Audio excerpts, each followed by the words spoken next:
Good morning, good afternoon and good evening, and welcome back to DigiCode Productions. We're just going to take you down to our favourite studio, which is Collymore Harbour in Dalkey in Dublin, Republic of Ireland. We'll just wait till the traffic has gone by. Bear with us, won't take long.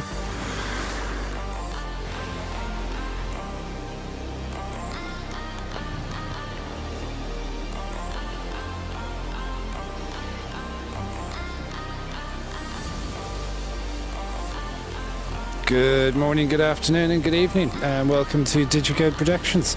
9th of June 2017. My name is Sean, behind the camera is Owen. It suddenly struck me during the week, my favourite cameraman, who is Owen, was actually away doing a little bit of an acting job in the UK, and I'll say no more about that because apparently you're not supposed to talk about such things, but it suddenly struck me how much I actually missed him. So welcome back, Owen. As you can see, we're quite clearly back on the air now. I don't know how many of you were watching the UK elections yesterday, but it was fairly dramatic stuff.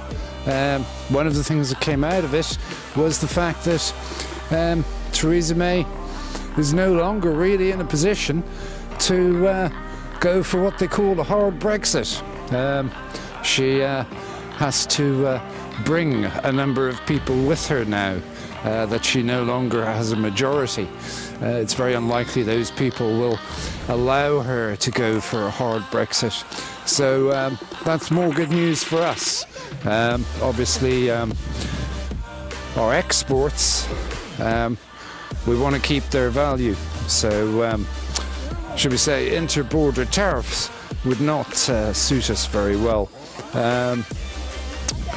One other thing that struck me, which I found quite interesting, I was reading an article this morning, and do you know how much money the Labour Party spent on Facebook advertising last week?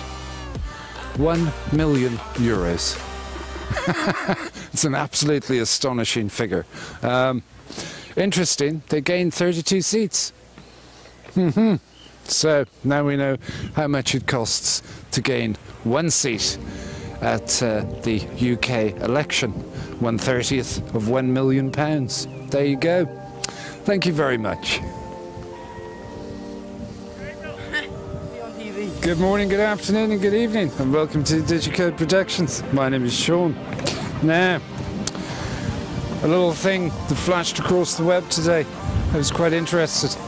The UK election, the Labour Party actually created their own social media tool, which was called Promote.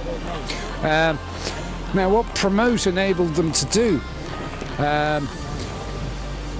was actually target people by specific age groups, which was quite interesting, because obviously with their promise to remove tuition fees for university students, it was quite critical that they were able to do such a thing. So it's interesting. Again, the huge swing that went towards Labour in the election has been fascinating. I'm actually beginning to think, the more of the stories that I read, I'm actually thinking that more and more of it was because of social media activities, and perhaps not an awful lot to do with the above-the-line promotion that was going on. Thank you very much.